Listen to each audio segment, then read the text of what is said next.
جدير مديحي عالم العصر قائد وبدر ظلام الجهل للجهل طارد أرى مركبي نحوك طرف البلاغة الذي شأوه في درك وصفك جائد قدي مركبا حتما فيوضات ربنا إذا جف عقلي أو إن الفكر جامد وإن رمت ألفاظا لإظهار فضلكم فخرت لي الألفاظ بل بعض ساجد وإن رمت أوراقا أراها تنافست بذا عرفت أقلام أنك سائد مطمطم بحر العلم في قلبك السليم حتى على ظهر العلا صرت قاعد بهيم ليالي العلم صار كصبحة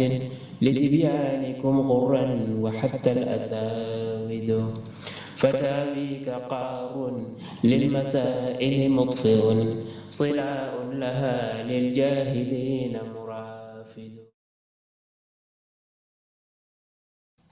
بسم الله الرحمن الرحيم الحمد لله رب العالمين والصلاة والسلام على أشرف المرسلين سيد الأولين والآخرين سيدنا وحبيبنا وشفيعنا ونبينا ومولانا محمد وعلى آله وصحبه أجمعين ورضي الله تبارك وتعالى عن قطب العارفين وإمام الصديقين مولانا أبي العباس أحمد بن محمد التجاني وخلفائه المهتدين وأهل طريقته الفائزين الرابحين أما بعد قال سيدي العلامة العارف بالله الشيخ الأشهر والمجاهد الأكبر والكبريت الأحمر شيخ سيدي الحاج عمر ابن سعيد ابن عثمان الفوتي الطوري القدوي رضي الله تعالى عنه وأرضاه عن النبي في كتابه النفيس بما حزب الرحيم على نحور حزب الرجيم في ضمن ذكر أمور ذكرها شيخ سرد أمور ذكرها شيخنا أحمد التجاني رضي الله تعالى عنه وأرضاه عن النبي أنه من فعلها يهديه الله إليه وإلى طريقه قال رضي الله تعالى عنه وارضاه وعن به بإسناد المتصل في أول الكتاب إليه قال الله عز وجل والذين جاهدوا فينا لنهدينهم سبلنا إلى آخره. Donc lors de la séance précédente nous étions donc toujours sur l'introduction du livre que Cheikh Hadj Omar radiyallahu ta'ala anhu a rédigé pour apporter donc 55 points permettant donc d'accroître et d'augmenter la foi. Et donc parmi ces 55, donc nous avions vu les 6 premiers qu'il avait rapportés de Sahib al-Ibriz, donc de l'auteur d'al-Ibriz, donc relatant les propos de son maître, Cheikh Abbas Dabakh radiyallahu ta'ala anhu. Et il a rapporté après ceci 24 autres vertus dont Cheikh Ahmed Tidjani radiyallahu ta'ala anhu avait dit que celui qui s'évertue de les faire aura acquis l'adoucissement du cœur et par conséquent conclut Cheikh Hadj Omar radiyallahu ta'ala anhu l'augmentation de la foi. Et lors de la séance précédente, nous avions entamé les 5 choses, donc les 5 autres vertus dont Cheikh Ahmed Tidjani radiyallahu ta'ala anhu wardahu an-nabi a également énuméré et rapporté donc par Sayyidi Muhammad al-Bashiri radiyallahu ta'ala anhu dans son fameux Jamia que celui qui s'évertue à les faire aura la guidée d'Allah subhanahu wa ta'ala. Allah le guidera vers lui et vers son chemin.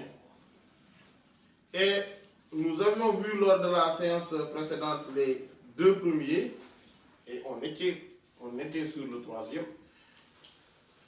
Et donc le premier était al-iman billahi al-iman al-kamil, la foi en Allah, mais la foi parfaite, la foi accomplie.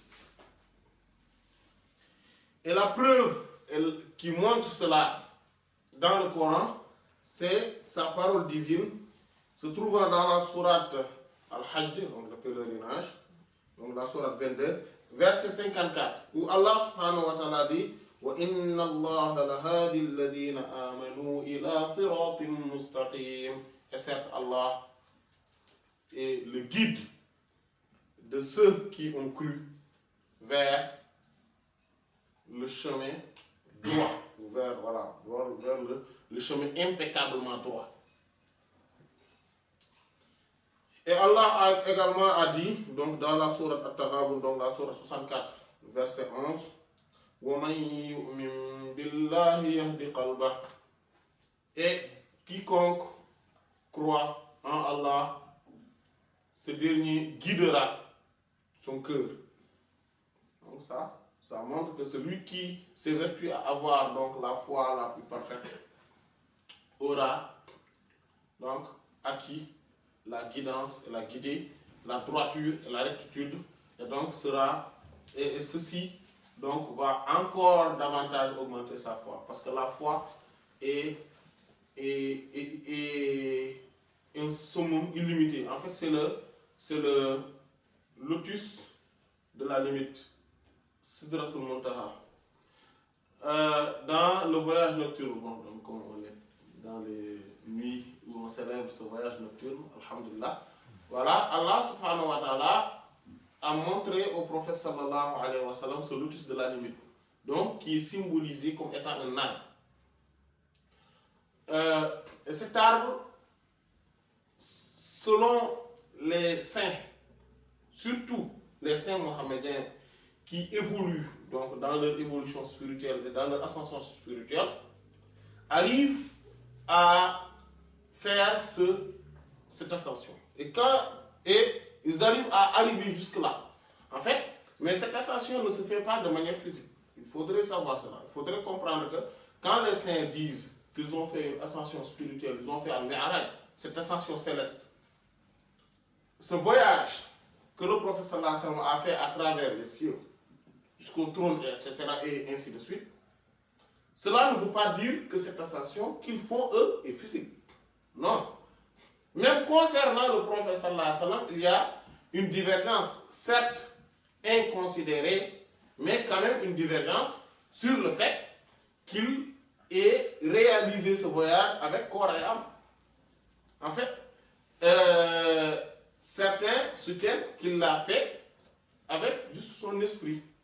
Mais on n'a pas besoin donc de tergiverser là-dessus et voilà, et de s'allonger là-dessus. En fait, il a fait ce voyage avec corps et âme.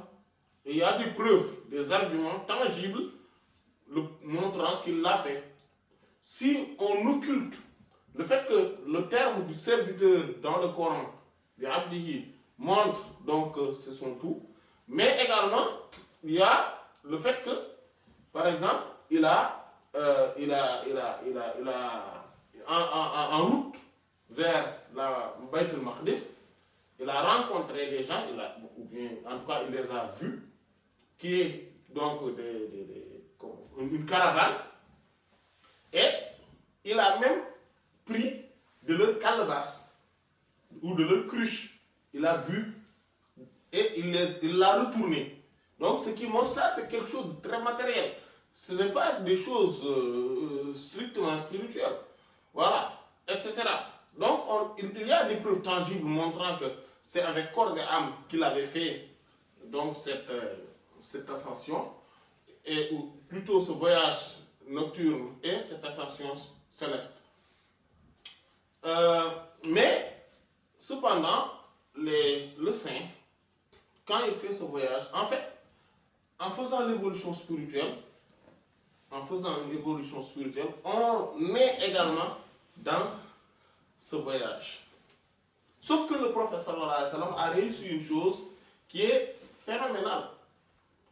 C'est-à-dire que ce voyage, il l'a réalisé comme les saints, comme les prophètes, alayhi salatu wa salam.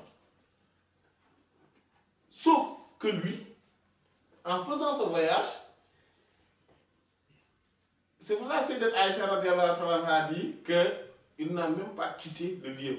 C'est pour ça que le départ et l'arrivée sont presque simultanés. C'est-à-dire, au même moment qu'il était sur le point de partir, il est encore arrivé. Il est déjà de retour. Et c'est pourtant pendant ce moment-là qu'il a tout réalisé, tout ce voyage. C'est là où se trouve, c'est là où c'est extrêmement phénoménal, vu que, en fait, parce qu'en fait, le professeur Sallam a toujours été comme ça. Il a toujours été quelqu'un qui faisait ce voyage-là. C'est pour ça que l'imam Ash-Sha'rani nous dit que le professeur Sallam, ce voyage-là, il l'a fait 33 fois avec son esprit, c'est-à-dire en rêve. Mais il l'a réalisé également physiquement, donc une fois. Et c'est ce dont on parle quand on parle du voyage nocturne et de l'ascension céleste. Al-Isra ou Al-Mi'raj. Le prophète sallallahu alayhi wa sallam a une faculté phénoménale qui fait que ce voyage puisse se réaliser dans le monde matériel. C'est-à-dire, c'est comme si ce voyage était un voyage matériel. Alors qu'en réalité, ce voyage est un voyage spirituel. Mais le prophète sallallahu alayhi wa sallam, lui, a une particularité et une singularité, faisant qu'il a fait ce voyage sous une forme matérielle. Pourquoi? Parce que lui, dans son khayal, qui est la fiction, donc qui normalement est la fiction dans son monde imaginaire, il arrive, il a la possibilité de transposer ce qu'il vit dans ce monde, dans le monde matériel. Faisant que, c'est pour cela qu'il a fait ce voyage dans le khayal, et dans le monde matériel, il est revenu et que ça s'est réalisé. Que ce voyage s'est réalisé dans le monde matériel. Et donc, chaque chose représente une station spirituelle et un symbole. Et la perfection de la foi est symbolisée par cet arbre du lotus. Par cet arbre du lotus de la limite. C'est pour cela que dans le Coran, Allah subhanahu wa ta'ala nous parle de cet arbre qui est la représentation, ou plutôt le symbole de la foi. Quand il dit « Masalu kalimatin tayyibatin ka shajaratin tayyibatin asluha thabitun wa far'uha fis sama tu'ti ukulaha kulla hin bi izni rabbiha » Donc il parle dans ce verset, il nous parle de ce symbole, de cette foi, de la foi qui est en réalité ce symbole. Voilà, qui est ce symbole. L'exemple de la bonne parole, parce que la bonne parole c'est quoi? C'est la ilaha illallah Muhammad Rasulullah. C'est la kalimatul tayyib. Et c'est pour cela qu'on l'appelle kalimatul tawhid, kalimatul iman, kalimatul taqwa, etc. Tout ça, ce sont des mots où on l'appelle également kalimatul shahada. C'est la ilaha illallah. Donc qui contient obligatoirement aussi, c'est-à-dire qui va obligatoirement avec l'expression Muhammadur Rasulullah. Voilà ça. Et donc cet exemple, il dit, c'est comme un arbre. C'est comme un arbre prolifique. Ses racines sont ancrées sous la terre et ses branches sont dans les cieux. Et il apporte, donc cet arbre apporte ses fruits, ses produits à chaque moment par l'autorisation ou la permission de son Seigneur. C'est la foi. Le prophète sallallahu alayhi wa sallam aussi nous l'a donné. Il nous a donné l'exemple de la foi dans ce hadith qui est dans les Sahih, qui est rapporté par Sayyidina Abu Huraira radiyallahu ta'ala anhu, où le prophète sallallahu alayhi wa sallam a dit Al-Iman sittun wa sittuna shu'ba. A'laha shahadatu an la ilaha illallah. Wa adnaha imatatul adha an tariqi. wal haya'u shu'batun min shu'abil iman. Donc, ce hadith est tellement puissant et tellement important que y a même des savants qui ont rédigé des livres juste pour faire le commentaire et l'exégèse de ce hadith. En l'occurrence, l'imam Ibn Hibban, l'imam al-Bayhaqi, etc. Rahmatullah alayhim. Donc, le prophète sallallahu alayhi wa sallam nous a donné l'exemple donc de cet arbre en disant que c'est l'arbre de la foi. Il dit que la foi est un arbre, donc c'est-à-dire qui compose et qui contient 66 branches.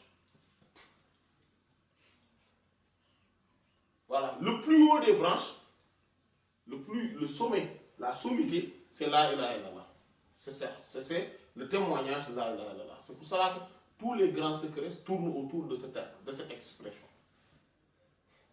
Toutes les grandes incarnations de l'unitude, c'est-à-dire tawhid, de la contemplation, mushahada, du témoignage, ash-shuhud, etc. Tout ça, et les manifestations les plus sublimes, les plus grandes, se réalisent à travers cette expression-là.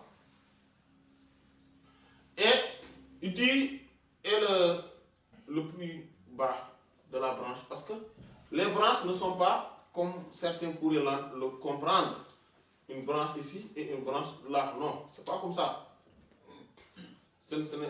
Voilà. C'est que quand on traverse, quand on va, c'est ça les stations spirituelles. À chaque fois qu'on monte, on apporte également l'autre. Et que tous dépendent, c'est-à-dire qu'ils sont interdépendants aussi. C'est-à-dire que pour accéder à la perfection, il faudrait un minimum de foi. Et pour accéder à la foi, il faut un minimum de soumission.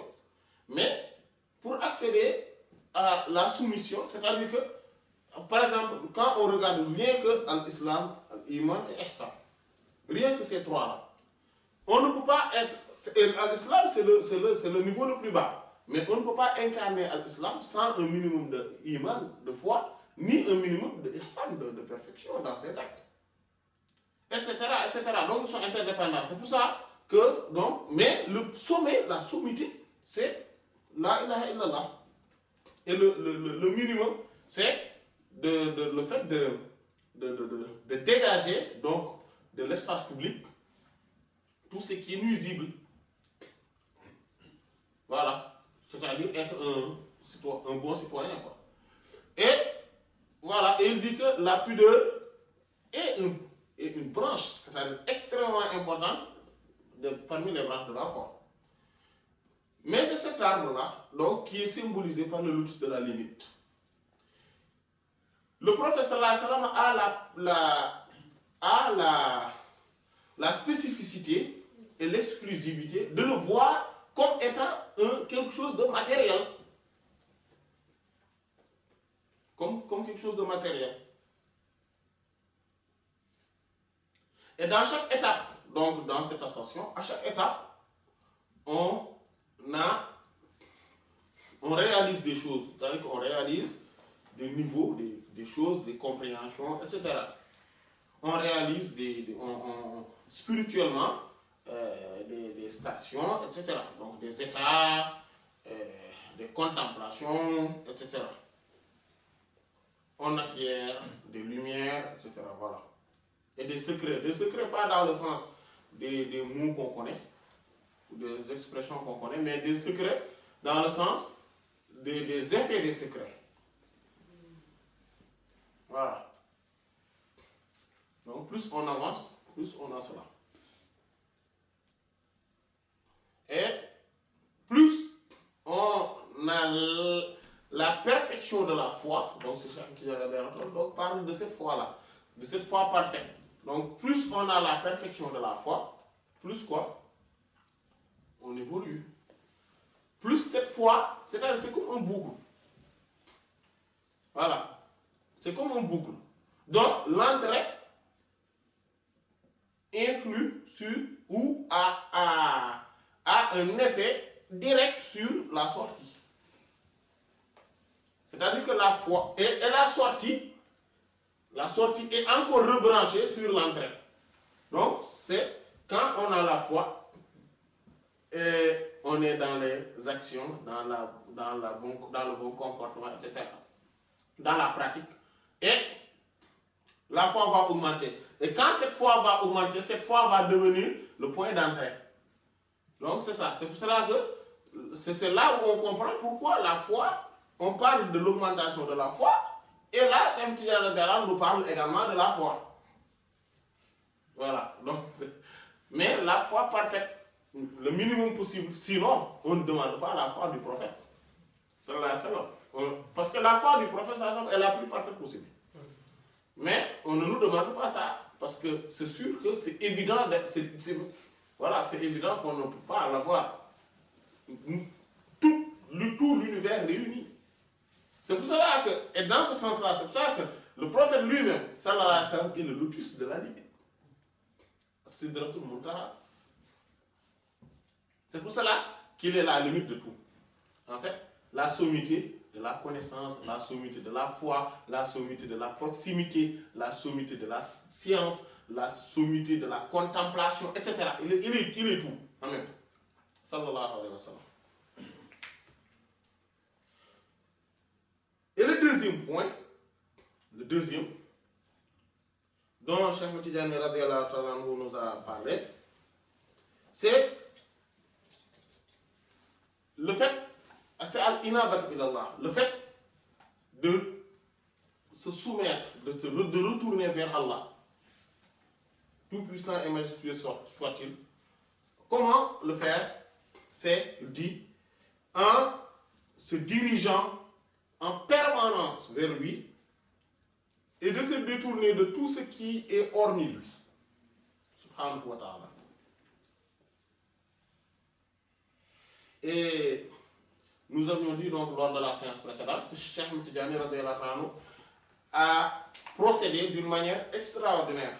Et c'est extrêmement important dans la communication, dans l'enseignement. Quand il dit une chose, parce que parfois, il y en a de ses maîtres ou de ses professeurs, quand ils parlent, ils disent des termes dont on ne comprend pas réellement c'est quoi. Voilà, parfois, par exemple, bon, le terme qu'on aime souvent, qu'on donne l'exemple, c'est par exemple l'extinction, la permanence, tout ça. Le commun, quand ils entendent le mot extinction, fanab, ils comprennent des choses qui ne sont pas totalement vraies. Et pourtant, eux-mêmes, c'est-à-dire le commun, ont dû à réaliser cette extinction plus d'une fois dans leur vie, dans leur cheminement. Mais comme la manière dont on présente les choses, il faudrait aussi que quand on parle d'une chose, qu'on soit clair. Pour qu'au moins les gens puissent en tirer bénéfice. Parce que si on n'est pas clair dans nos expressions, dans nos termes qu'on utilise, dans la terminologie des choses et qu'on ne les éclaircit pas, après on n'arrive pas à savoir, à démêler le vrai du faux. Et à savoir sur quel pied danser. Voilà. Donc, Cheikh Tidiane, on voit que là, il nous parle d'une chose, mais il nous dit, c'est ça, cela veut dire ça. C'est quoi se retourner, se soumettre à Allah strictement? Qu'est-ce que cela veut dire? Cela veut dire se diriger vers lui tout le temps et se détourner de tout ce qui n'est pas lui. Et l'argument dans le Coran, c'est quand Allah dit « Wayahdi ilayhi man yunib », donc c'est Allah qui guide vers lui quiconque se retourne, qui se dirige vers lui, celui qui se retourne vers lui. Subhanahu wa ta'ala. Donc celui qui se retourne, qui se dirige vers Allah, subhanahu wa ta'ala, Allah va le guider vers lui. Donc c'est-à-dire, en d'autres termes, aller vers Allah et se détourner de tout ce qui n'est pas lui, cela veut dire quoi? Cela veut dire cheminer. Cela veut dire cheminer. Le cheminement, suluk. Voilà. aller directement vers Allah et ne donner aucune importance à aucune chose autre qu'Allah. Tout ce dont on donne une importance, on le donne une importance par rapport à son importance devant Allah, auprès d'Allah. Et c'est tout.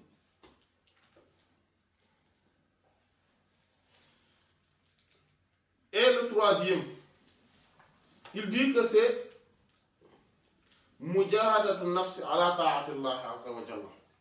C'est le combat, la lutte contre quoi? L'âme, pour qu'elle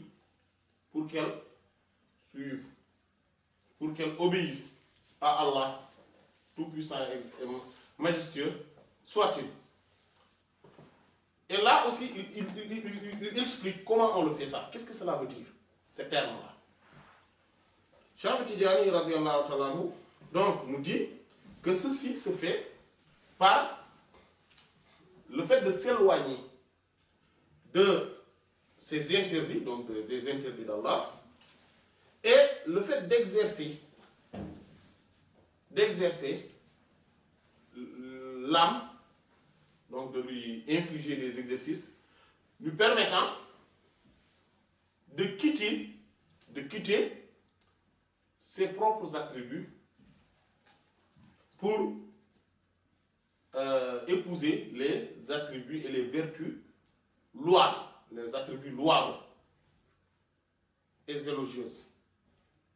Donc il faut que... Donc c'est comme ça.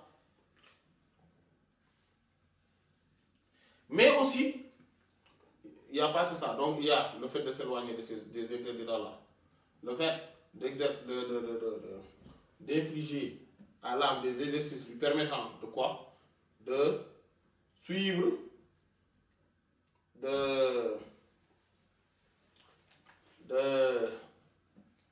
donc lui permettant de s'éloigner de ses propres attributs, mais d'épouser les attributs louables et élogieux. Mais aussi, il y a un troisième pilier, c'est voilà, le fait de le dresser, de la dresser, c'est-à-dire l'âme, pour Allah exclusivement, c'est-à-dire pour tout ce que Allah veut. Il faut aussi lui dire, voilà, maintenant, tu vas faire ce que Allah veut. Et il faut l'entraîner là-dessus, voilà, de l'entraîner, voilà, il faut l'entraîner là-dessus. Et c'est ça, c'est pour cela que, donc, lors de la séance précédente, donc à la fin, on s'était appesanti sur le fait que l'âme, en tant que telle, pour le combattre, il ne faudrait pas également penser qu'il faudrait la torturer pour le combattre. Parce que penser qu'il faudrait la torturer d'abord pour la combattre est une fausse image des choses. C'est une fausse image des choses. Parfois, on la combat en utilisant la carotte et non le bâton. Parce qu'utiliser le bâton tout le temps, pourrait être difficile. Et on le voit souvent. Ceux qui s'infligent beaucoup de torture sont ceux qui en sortent les premiers aussi. Si. Ce sont ceux qui c'est plus difficile pour eux d'être dans la permanence, en permanence dans la droiture. Oui. Donc il faudrait aussi, bon, comme on en a parlé lors de la séance précédente, il faudrait aussi voir les choses et comprendre comment exécuter l'âme, comment la voilà, comment la faire disparaître, en tout cas faire disparaître son pouvoir, mais petit à petit. Le prophète sallallahu alayhi wa sallam, on voit qu'Allah subhanahu wa ta'ala dans le Coran nous parle toujours de la facilité et non de la difficulté. Allah veut de vous la facilité et non la difficulté. Il y a beaucoup de versets qui le disent, comme on en a vu lors de la séance précédente. Et les hadiths aussi le disent. Vous êtes là pour faciliter et non pour rendre difficile les choses. Le prophète sallallahu alayhi wa sallam, on lui demande de choisir martyr le Nabi sallallahu alayhi wa sallam, bayna shay'ayni illa ikhtara aysarahuma ma lam yakun ithman. Le prophète sallallahu alayhi wa sallam, Aïcha radiyallahu anha a dit, on lui présente jamais deux choses, deux situations, sans qu'il choisisse le plus facile. Tant que cette chose plus facile n'est pas un péché. Si c'est un péché, il est le plus éloigné de cela. Voilà.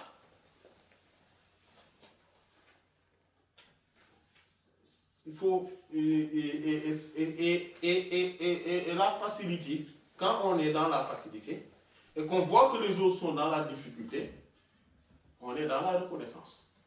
Bon, si on est sensible, on est toujours dans la reconnaissance. On se dit, oh, on doit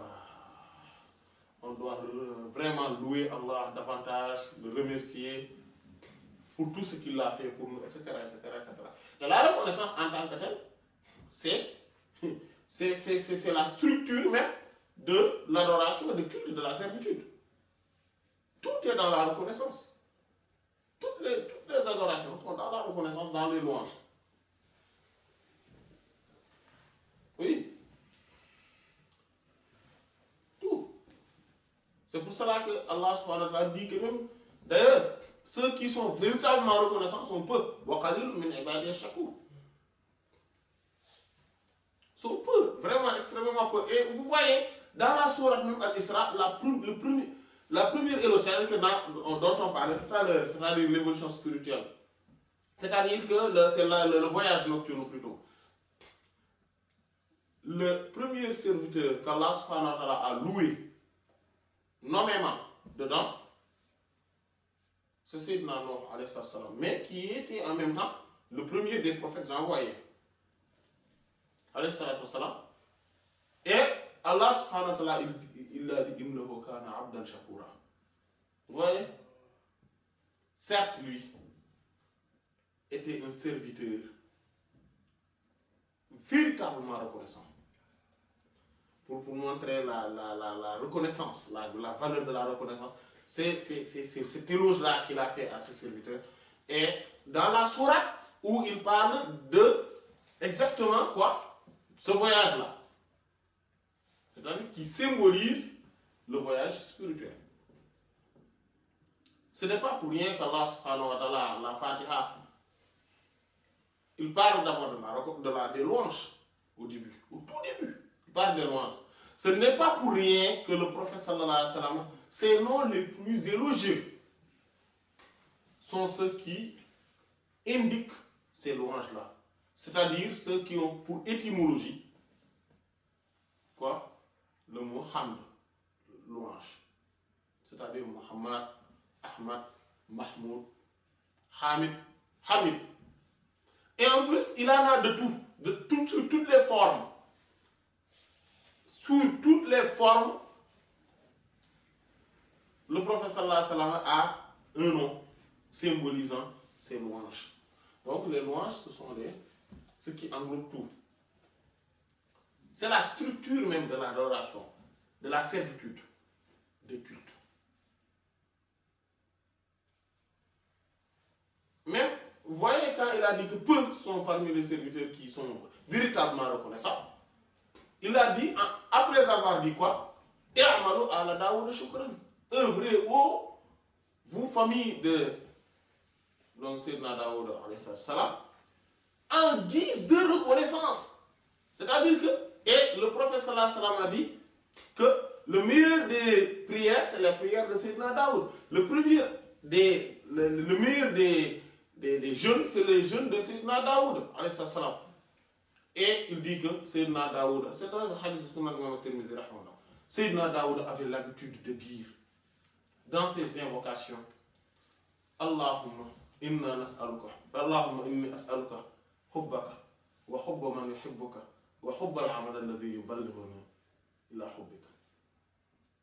Voyez l'amour et la reconnaissance. Tariqatul shukri wal mahabba, c'est notre voie.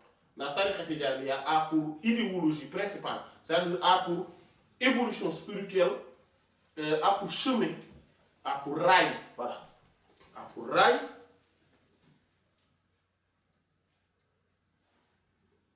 l'amour et la reconnaissance. Et l'amour est dans la reconnaissance et la reconnaissance est dans l'amour. C'est-à-dire que ce sont deux choses qui sont indissociables. Quand on est dans la reconnaissance, on est toujours dans l'amour. Quand on est dans l'amour, on est toujours dans la reconnaissance. Et vous voyez le professeur sallam comment il a regroupé cela en parlant de Sayyidina Daoud sallam, dont Allah subhanahu wa ta'ala a précisé donc cette reconnaissance par rapport à lui. Donc il a parlé de la reconnaissance par rapport à lui et il a dit que, donc, parce que quand on parle de Al-Daoud, la famille de Sayyidina Daoud, c'est-à-dire, soit c'est lui, mais soit c'est lui et tous ceux qui ont suivent son chemin. Et d'ailleurs, le professeur Salama a dit que depuis que Allah subhanahu wa ta'ala a parlé de Sayyidina Daoud, a parlé de ça, ils avaient comme habitude donc cette forme d'adoration. Et le meilleur des adorations, c'est l'adoration de Sayyidina Daoud, c'est-à-dire en jeûne et en prière, en célébration de l'office de la prière. Et cette invocation-là, il le disait également. Et il disait, oh Allah, donne-moi ton amour. Donne-moi également l'amour de quiconque t'aime, de ceux qui t'aiment. Ton amour, et l'amour de celui qui t'aime.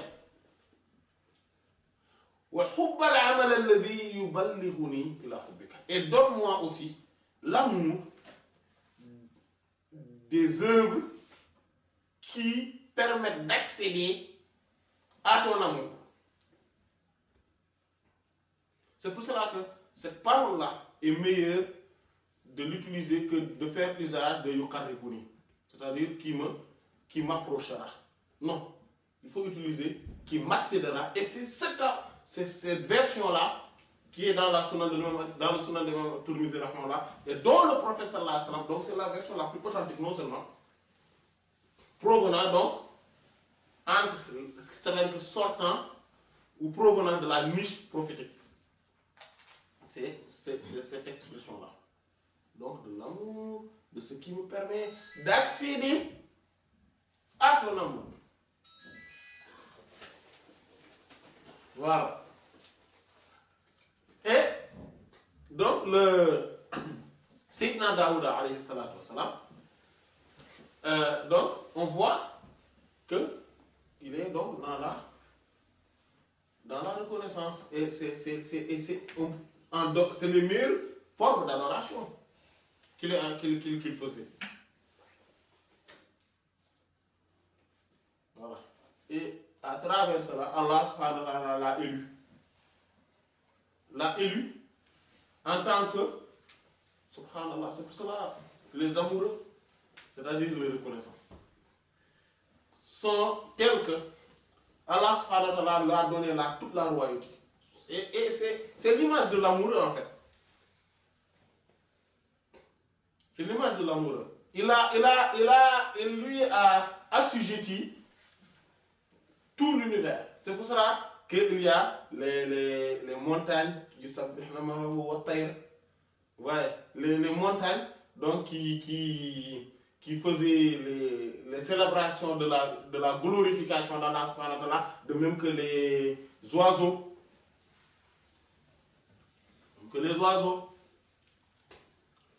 Et donc Allah subhanahu wa ta'ala lui a tout assujetti dans cet univers.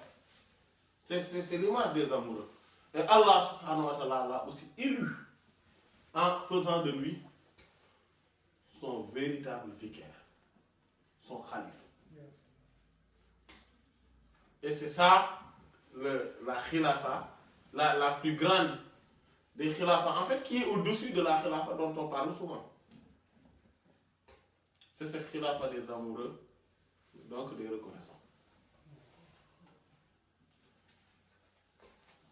Donc de reconnaissance. Tout à l'heure, on parlait de ce voyage et de cette ascension spirituelle, si la manière la plus facile de l'incarner, donc c'est d'incarner cet amour, cette reconnaissance, mais à travers qui? À travers la personne du prophète, sallallahu alayhi wa sallam. Parce que si on le fait, c'est fait, en fait, subhanallah, en tout cas, subhanallah, en tout cas, ce que, en tout cas, bon, j'ai pas d'expérience, mais individuellement, c'est ce que j'ai remarqué, ou en tout cas j'ai pu réaliser, voilà, de manière effective. Alhamdulillah, bon, effective, entre guillemets. En tout cas, c'est clair dans ma tête. C'est que,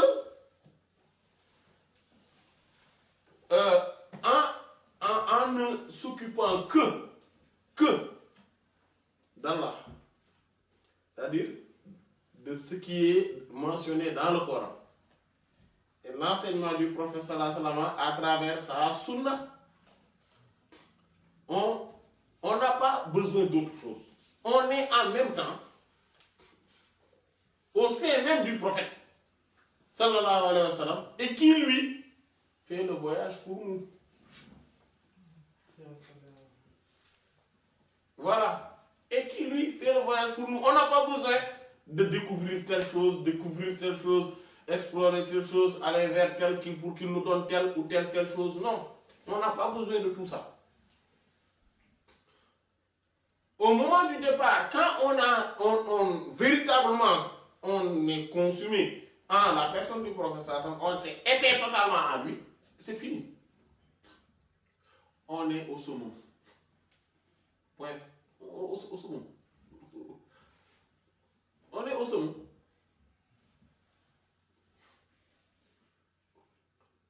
Et parfois, on peut être abusé du fait de voir les autres qui ont cheminé très, très difficilement. On les voit dans leur cheminement, ils cheminent difficilement, ils montent. On les voit monter. Et on pense qu'on n'a pas réalisé ce qu'ils ont réalisé. Non. En fait, on a réalisé ce qu'ils ont réalisé, mais d'une manière très rapide. Extrêmement rapide. Pourquoi? Parce que le professeur Hassan l'a réalisé pour nous. Et c'est extrêmement important. Il ne faut pas se leurrer de tous ceux-là qui s'occupent de oui, tel secret, telle chose. Il ne faut pas se leurrer de tout ça. Non. Non. Il ne faut pas se leurrer de tout ça. Le chemin le plus rapide et le plus direct, le plus facile, le plus simple, le plus automatique. Et il n'y a aucune difficulté, entre guillemets, là-dessus, à part le fait d'intégrer en soi l'image du prophète sallallahu alayhi wa sallam, qui en réalité nous a d'abord intégrés en lui. C'est tout. Quand on est dans la sunna, strictement, c'est bon. On n'a pas besoin, en fait, on n'a pas besoin de toutes ces autres choses-là. C'est difficile ça. Traverser toutes ces dimensions, c'est trop long. C'est trop long, trop long. Et celui qui s'aventure à le faire saura très rapidement que le chemin est extrêmement long.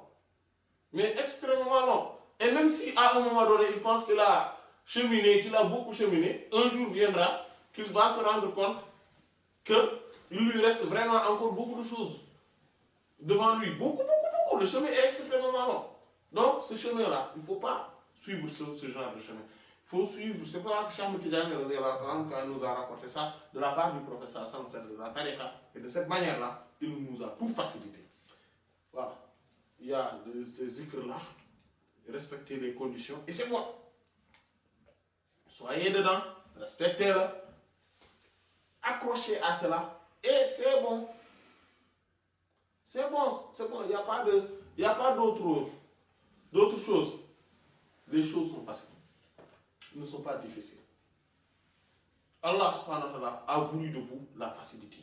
Il ne veut pas de vous la difficulté. Si à un moment donné, on se rend compte que les choses sont extrêmement difficiles, on sait que ce n'est pas le chemin. On sait que ce n'est pas réellement le chemin. Parce que dans le chemin, Allah subhanahu wa ta'ala nous facilite les choses.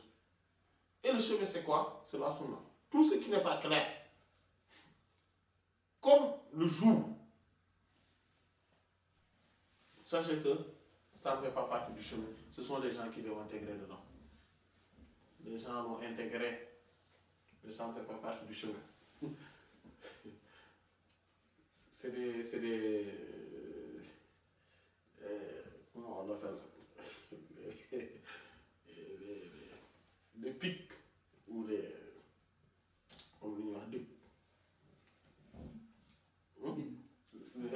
épines. Voilà, les épines. Ce sont des épines que les gens ont mis sur le chemin. Ça ne fait pas partie du chemin. Celui qui est sur le chemin, il est sur les rails. Mais sur les rails, comme on l'a dit tout à l'heure, mais en étant dans le TGV. Pas à l'extérieur du TGV, sinon on risque d'être projeté. Dans le TGV. Et le TGV, c'est le prophète sallallahu alayhi wa sallam. Voilà. Donc, il faudrait faire très attention par rapport à cela. Et Cheikh Ahmed Tidiane radiyallahu ta'ala donc nous parle donc de l'argumentation. Donc ce qui argumente, ce qui prouve quoi? Que Mujahadat al-Nafs, donc le combat qu'on mène avec l'âme, avec l'ego, permet d'accéder à la guidée d'Allah subhanahu wa ta'ala et à la guider vers son chemin. Allah subhanahu wa ta'ala dit, il dit, Cheikh Tidiane radiyallahu ta'ala nous dit, Qala Allah, Allah a dit, Azza wa Jalla, tout puissant et majestueux soit-il. وَالَّذِينَ جَاهَدُوا فِينَا لَنَهْدِيَنَّهُمْ سُبُلَنَا Sourate Al-Ankabut, sourate 29, verset 69. Dit, وَالَّذِينَ, et ceux qui jahadou ont combattu fina en nous, lanahdiyannahum, je jure qu'on les guidera, que nous les guiderons sûrement, certainement, subulana, donc dans nos voies. C'est ça. Dans nos chemins. Voilà. Oui. Le fait d'être guidé, donc dans ce chemin d'Allah, dans les chemins d'Allah, subhanahu wa ta'ala, et donc dû, ici, dans ce verset, au fait de combattre, d'être dans le combat en nous. Et pourquoi ici il parle du combat et il utilise ce verset comme étant l'argument, d'ailleurs irréfutable, sur le fait que celui qui combat son propre âme aura la guidée, et Allah subhanahu wa ta'ala dit ici, celui qui combat en nous. Mais il n'a pas dit qui. Il n'a pas dit qui. C'est-à-dire, il combat en nous, mais il combat qui? Et Cheikh Ahmed Tidiane radiyallahu ta'ala, donc à travers cette argumentation, nous a aussi parlé d'une réalité extrêmement importante. C'est quoi? C'est que en combattant notre âme en nous, on combat également tout ce qui est dans le monde, tout ce qui est extérieur. Et pour combattre une chose, quelle que soit cette chose-là, combat-le en ton âme et tu l'auras combattu à l'extérieur. C'est-à-dire, par exemple, la cupidité. Par exemple, l'amour, par exemple, du bien matériel. Tout ça, ou plutôt on ne va pas parler de l'amour, on va parler plutôt du bien matériel et son influence négative qu'il peut avoir. Voilà. Et toute autre chose dans ce monde. Si je veux le combattre, je n'ai pas besoin d'essayer de le détruire, de détruire mon bien matériel ou de faire tout pour qu'il n'existe pas, etc. Non, je n'ai pas besoin de ça. J'ai juste besoin, en mon âme, en mon intérieur, de le combattre. Si j'ai réussi à combattre cet amour, cet attachement en moi, c'est bon. Maintenant, il ne peut plus me nuire à l'extérieur. Donc, je l'ai combattu à l'extérieur. Et ainsi, donc, le monde en réalité n'est pas à l'extérieur, il est en nous. C'est pour ça que l'homme est le plus. Et également, donc ça, c'est aussi un des sens, ou plutôt des contenus, du fait que l'homme est le grand univers. C'est-à-dire qu'en lui se trouve tout. Maintenant, tout ce qui est négatif, pour le combattre, qu'il le combat en son intérieur. S'il le combat en lui, dans son intérieur, il aura fini avec. Le fait que cela se trouve à l'extérieur n'aura plus de gravité, n'aura plus d'effet. Voilà. C'est en fait, c'est là que, c'est ça que Cheikh Tidiane radiyallahu anhu nous a également, en même temps, c'est-à-dire, il nous l'a insufflé subtilement dans son argumentation. Et c'est important. C'est important. Maintenant, cela ne veut pas dire comme disent certains. Parce que certains pensent que, par exemple, oui, on n'a pas besoin d'éviter telle chose parce que, non, c'est comme si on a peur de ça. Non, si. En fait, Allah subhanahu wa ta'ala nous a demandé d'éviter les mauvaises choses, il faut les éviter. Voilà. On a peur de la tentation, oui, parce que la tentation peut nous mener quelque part où, c'est-à-dire, la tentation vivifie notre âme, notre ego. Donc, on va pas oui, bien sûr qu'on va s'éloigner de la tentation, bien sûr qu'on va l'éviter. Par exemple, certains disent que, oui, par exemple, oui, ceux qui ne veulent pas, par exemple, regarder les femmes, les faire, en tout cas, plutôt apprécier, voilà, pour l'apprécier, ou ne veut pas, donc, le donner la main, ne veut pas faire la buse, etc., c'est parce qu'ils sont faibles intérieurement. Non, c'est pas vrai ça. Ce n'est pas vrai. Parce que le prophète sallallahu alayhi wa sallam, ou Allah subhanahu wa ta'ala, donc à travers le prophète sallallahu alayhi wa sallam, nous a enseigné qu'il ne faut pas le faire. Comme on ne doit pas le faire alors.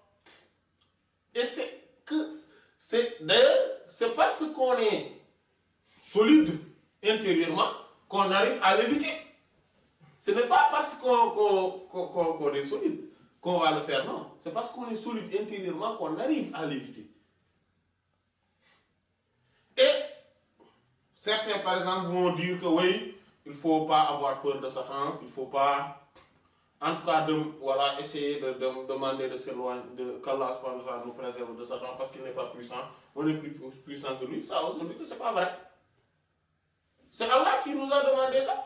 En lisant même le Coran, il nous dit demande refuge auprès d'Allah contre le Satan, contre le démon, lapidé. Mais c'est lui qui nous l'a demandé. Donc on va le faire, parce que c'est lui qui nous l'a demandé. Parce que, aussi, il ne faut pas avoir de la quoi? Prétention. Penser qu'on est plus fort que toute chose, non, c'est pas vrai. L'homme est conçu comme étant faible. Comme le Coran l'a dit, l'homme est conçu comme étant faible. Donc, il faudrait essayer donc, de s'éloigner. Donc, c'est pour ça que le troisième point là, Cheikh Tidiane nous a parlé de ça, et pourtant il nous a dit donc d'entraîner l'âme à éviter tout ce qui est interdit par Allah subhanahu wa ta'ala, mais aussi de prendre, c'est-à-dire de se débarrasser de ses attributs, de ses propres attributs, et donc d'épouser les attributs louables et élogieux. Mais aussi de le dresser, c'est-à-dire de dresser cette âme, cet ego. Pourquoi? Sur tout ce que Allah subhanahu wa ta'ala veut. C'est comme ça. Sinon, les prétentieux n'ont rien à voir avec la guidée. La prétention fait partie des choses les plus graves, mais aussi les plus nuisibles.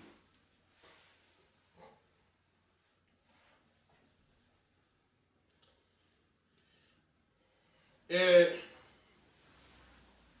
Rabi'uha, Cheikh Tidjani radiyallahu anhu dit Rabi'uha, le quatrième. Parmi ceux-ci, c'est ittiba'uhu, son suivi. Sallallahu alayhi wa sallam. Le fait de suivre le prophète. Sallallahu alayhi wa sallam. La servilité envers le prophète. Sallallahu alayhi wa sallam. Fi kulli qawlin, sur toute parole. Tout propos. Wa amalin, et œuvre. Toute œuvre. Wa harakatin, et mouvement. Donc tout mouvement. Wa sukun, et station. Ou position de stationnement. En fait, surtout. Et c'est ça qu'on disait tout à l'heure. C'est ce dont on parlait tout à l'heure. Le chemin, non seulement ça permet d'être sur les rails, être dans le TGV nous permet d'être sur les rails, mais nous permet d'avoir une sécurité et d'arriver à bon port, à destination, sans fatigue, ni difficulté, ni peine. Voilà. On n'a pas besoin de quitter la place. Notre place, on n'a pas besoin de quitter notre place, de faire aucun mouvement pour arriver à bon port. On a besoin de rien de cela. Être dans la sunna du prophète, sallallahu alayhi wa sallam, c'est-à-dire donc, et ça, il a parlé de propos, d'œuvre, de mouvement et de position de stationnement, donc de la stabilité. Il a parlé de ça, de ces choses-là, mais cela sous-entend autre chose. La science et la connaissance. Parce que si on ne sait pas comment le professeur sallallahu a parlé, sur quoi, dans chaque sujet, comment il se prononçait, quelle attitude avait-il, quelles sont ses œuvres, voilà, comment il faisait dans telle ou telle situation. Si on ne le sait pas, comment pourrait-on le suivre? On ne peut pas. Et quiconque suit le prophète sallallahu alayhi wa sallam avec sincérité, amour et vénération, Allah subhanahu wa ta'ala, à chaque étape, à chaque moment, si on peut s'exprimer ainsi pour reprendre le symbole, le parabole, à chaque gare, il lui montrera les réalités et les vérités seigneuriales. Il peut également lui cacher tout cela et le laisser dormir tranquillement dans le train et arriver à destination, il va lui dire, je te reçois dans ma présence. Maintenant, je te donne ce que je n'ai donné à aucun parmi les cheminants, parmi tous ceux qui étaient qui ont fait le même trajet. En fait, je te privilégie. Je te donne une caisse noire. Je ne te donnerai pas de salaire. Tu as une caisse noire. Et on ne te demandera aucun compte là-dessus. Je te fais bénéficier de toutes les faveurs possibles. Regarde. Tout ce que tu veux. Et prends. famnun aw amsik hadha ata'una famnun aw amsik bi ghayri hisab. C'est ça notre don. Fais profiter ou prends toi-même ce que tu veux et il n'y aura pas de compte derrière.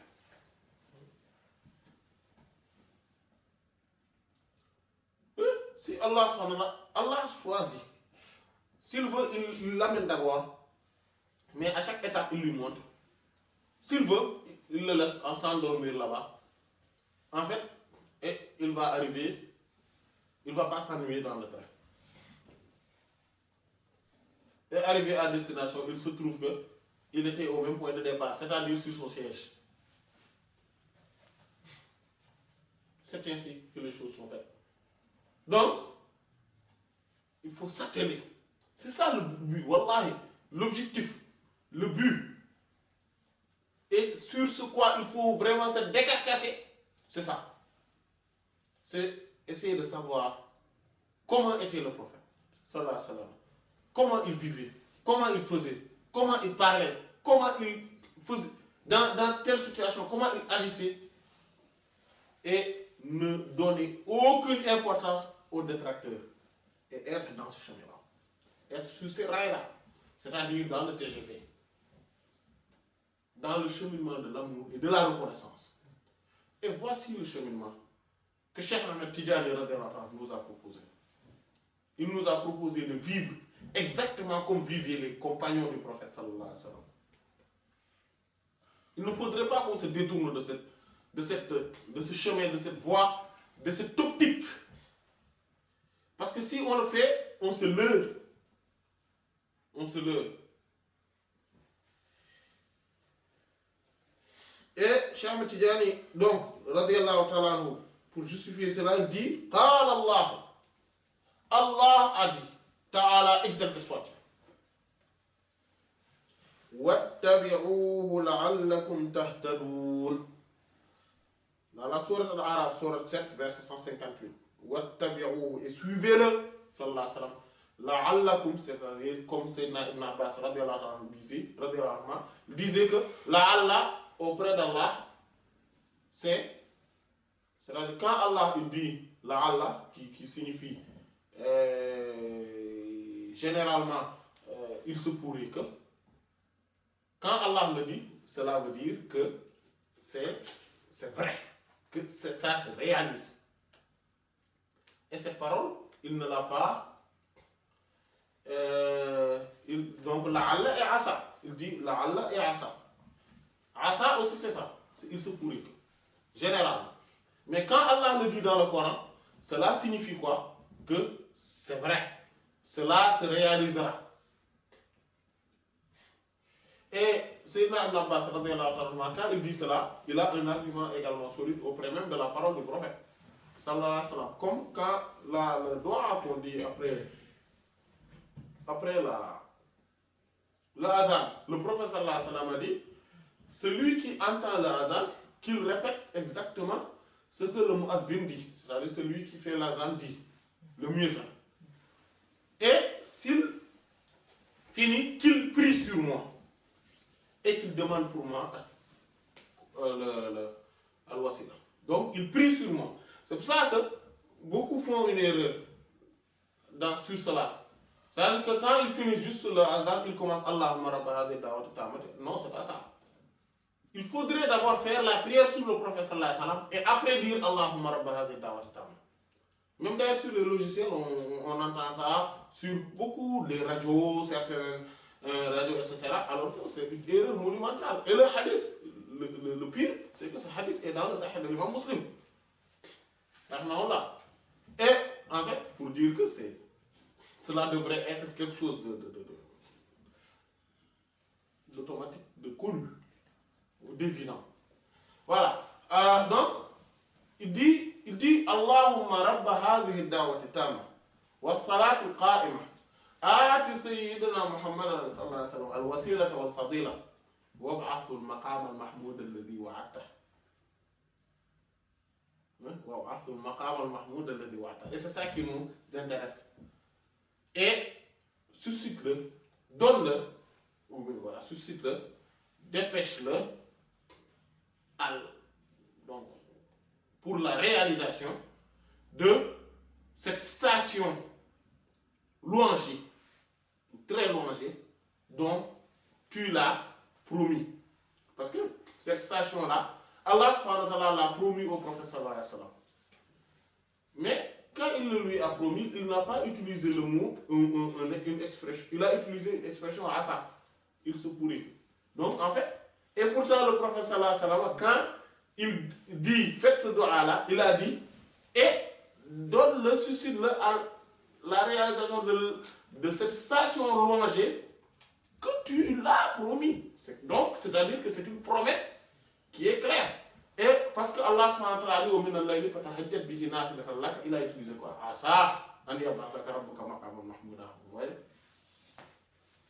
Donc ici aussi, Allah subhanahu wa ta'ala nous dit suivez le prophète sallallahu alayhi wa sallam, et il dit et donc la'allakum ne signifie pas il se pourrait que, mais il dit que, mais ça signifie et inévitablement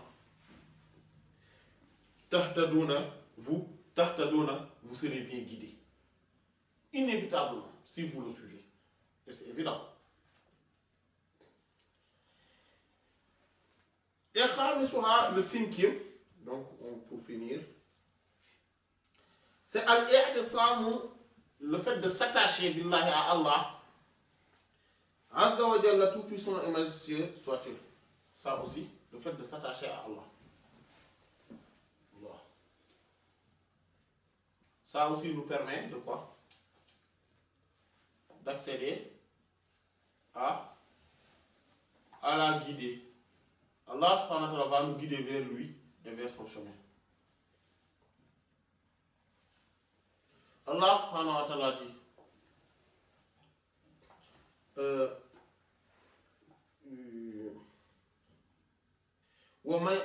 il dit Allah a dit Ta'ala exalté soit-il. وَمَنْ يَعْتَصِمْ بِاللَّهِ فَقَدْ هُدِيَ إِلَى صِرَاطٍ مُسْتَقِيمٍ. Dans sourate Ali Imran, sourate 3, donc verset 101. Allah subhanahu wa ta'ala dit وَمَنْ يَعْتَصِمْ, quiconque s'attache billahi à Allah, s'accroche à Allah, c'est toute chose, c'est la corde d'Allah subhanahu wa ta'ala, il s'y attache.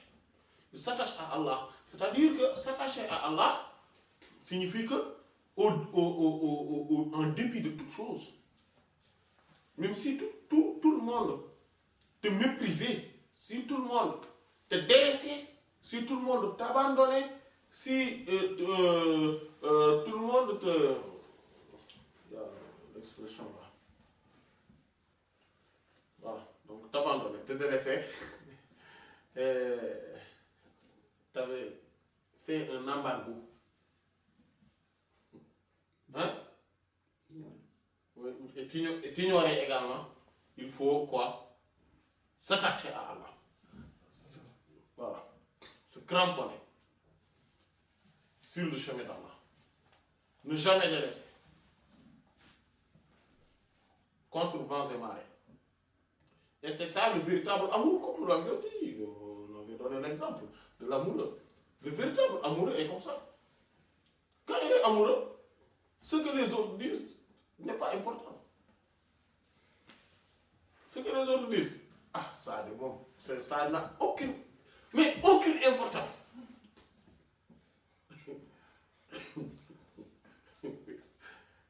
Qu'ils soient d'accord ou pas, qu'ils aiment ou pas, qu'ils soient contents ou pas, ça c'est leur affaire.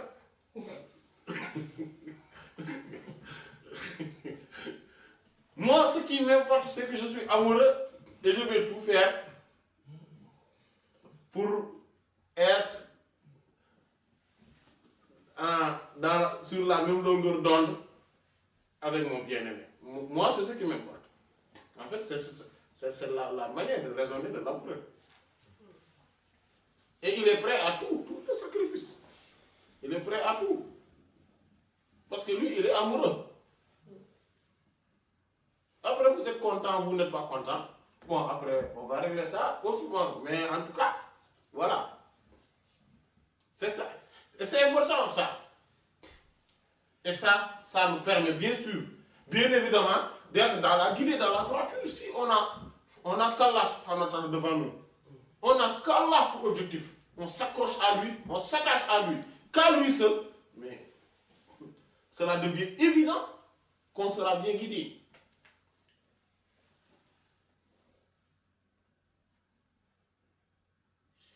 Donc celui qui s'attache à Allah, faqat, donc véritablement, lui, en réalité, très certainement, Houdia a été guidé. Vous voyez, a été guidé. Le fait que tu t'attaches qu'à Allah et que seul Allah t'importe, ça c'est le signe évident qui montre que tu as été vraiment guidé. Il a cela que nous t'avons vers le droit chemin. Vous avez vu que dans tous les versets, il dit, on le guide, soit. Donc voilà, donc on va, pour terminer, il dit, on le guide vers nous. Il dit, on le guide vers Allah. Il dit, donc il a dit, il est guidé vers le droit chemin. Allah a guidé son cœur. Et il l'a guidé vers... Il y a une seule... Là où il a mis Subula. Vers nos chemins. Cela aussi montre quoi? Que dans le chemin d'Allah, subhanahu wa ta'ala, il peut y avoir plusieurs chemins. Voilà. Donc, c'est une autoroute, mais à plusieurs voies. À plusieurs voies. On ne peut pas... Mais l'autoroute, c'est la même. Qui mène vers Allah. Mais il y a plusieurs voies. Et il faudrait qu'on accepte cette pluralité, cette diversité dans la voie, dans le cheminement, dans les modes, etc. Donc, il faudrait qu'on soit ouvert par rapport à cela. Il y a plusieurs façons d'accéder à Allah, mais rien ne doit sortir du fondement. C'est-à-dire le Coran et la Sunna. Si rien ne sort du Coran et de la Sunna, c'est bon. Et il faudrait aussi accepter, donc, à l'autre qu'il puisse considérer que sa voie pourrait être la meilleure. L'essentiel, c'est qu'on va arriver au même but. On a le même objectif, c'est Allah. Donc, il faudrait qu'on soit attaché à lui. Qu'on soit des frères réunis en lui. Mais, bien sûr, on peut être unis dans cette diversité, dans cette différence de perception parfois. Voilà. Certains pensent que la voie de droite est plus rapide, mais c'est le même. Donc on est bien sûr, dans le même sens, de l'autoroute, sur le même sens. Donc certains pensent que l'autre voie est plus rapide, celui qui pense que la voie du milieu n'est pas plus rapide, mais c'est plus sûr. D'autres pensent, etc. Laissez-les. Il faudrait les laisser pouvoir entreprendre les choses comme ils veulent, mais qu'ils soient dans l'autoroute, qu'ils ne sortent pas. Qu'ils peuvent faire des actes, c'est pas grave. C'est dans la contemplation, ils vont contempler dans les altes, ils vont contempler les espaces, etc. Ils vont donc profiter, etc., des airs. C'est pas grave, mais parce qu'ils vont encore... De toute façon, ils ne peuvent sortir que par la même voie pour repartir. Il a utilisé donc nos voies, nos chemins. Et ce même verset prouve également quoi? Que les voies, les tariqas, comme on dit, sont bonnes. Parce qu'il y a, je me rappelle, il y a donc quelqu'un qui m'avait interpellé un jour, on me dit, oui, j'étais avec quelqu'un d'autre. Et il nous a dit, vous êtes dans les voies soufis, tout ça, c'est pas bien. On lui dit, mais pourquoi? Il dit, parce que le Coran a dit, Inna hadha sirati mustaqiman fattabi'uhu wa la tattabi'u subula. Fatafarraqa bikum an sabili. Et que ma voie là est droite, impeccablement droite. Donc, le chemin, sirat mustaqim, on a parlé de sirat l'autre fois, la différence entre tariq, entre sabil, etc. Donc, il dit que c'est impeccablement droit. Suivez-le et ne suivez pas les ruelles. C'est-à-dire, subula, il a utilisé le mot subula, les ruelles. Donc, les petites voies là, des membrements comme ça, des petites voix qui sortent. Parce que cela va vous désunir et va vous éparpiller au détriment de son chemin. Donc, An Sabili, il dit que le fait qu'il dit An Sabili, que de son chemin, cela montre que le chemin est un et unique. Je lui ai dit, moi j'ai un verset qui montre que votre compréhension n'est pas la bonne. Il dit, c'est quoi? Je lui ai dit que Allah a dit que son chemin là, il dit que son livre qu'il a révélé, il dit Yahdi bihi Allahu man ittaba'a ridwanahu subul as-salam. Wa yahdihi ila siratin mustaqim.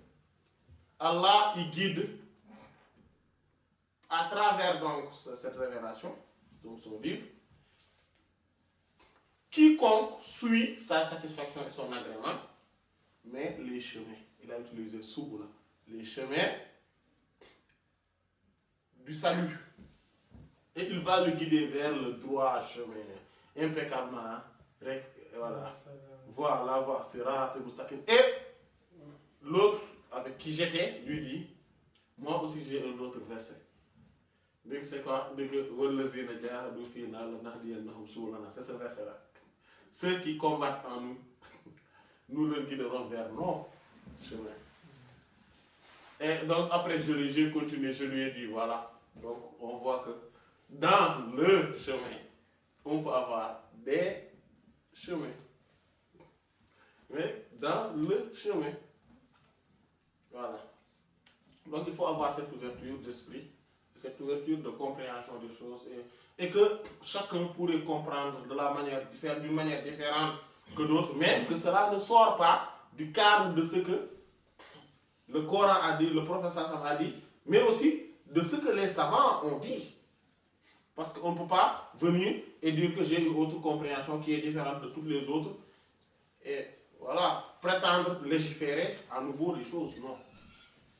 Donc on s'arrête là. Wallahu ta'ala a'lam wa sallallahu ala sayyidina Muhammad wa ala alihi wa sahbihi ajma'in. Subhana rabbika rabbil izzati amma yasifun wa salamun ala al-mursalin walhamdulillahi rabbil alamin. ولله وفيض الكتم نورا أحاطكم ويسقيك أنوارا وعمت أماجد وأسراره تسري كليث لفرهد على روحك الأصفى وظلت مكائد فما كثرت إلا عليك مدائحي وما حسنت إلا عليك المحامد وما لي بقول فيك إلا شهدته شهادة حق ليس فيه زوائد بل اسمك عنوان العلا فيك خالد محمد أنت المصطفى أنت عابد